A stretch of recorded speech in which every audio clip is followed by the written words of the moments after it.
In our last video on our focus on the responses API and a comparison with the chat completions API, we're looking at reasoning. So what is reasoning, Maria?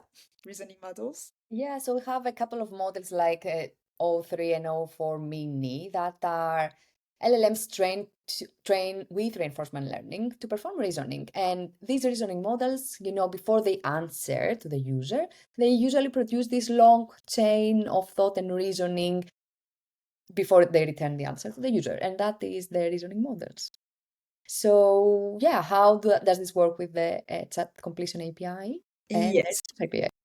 Sounds good. Let me kick that off. But so yeah, when you use a reasoning model, now the great thing that was released recently is that you can set a reasoning parameter with the level of effort associated to it. Do you want it to be low, medium, or high? And there are like pros and cons to each.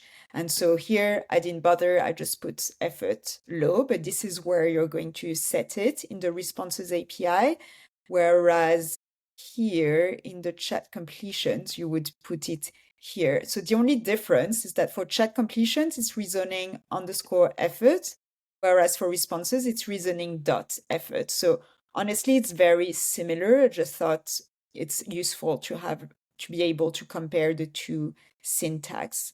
And so as you can see here, it did some reasoning, and then you can see it also explains like the chain of thoughts every time.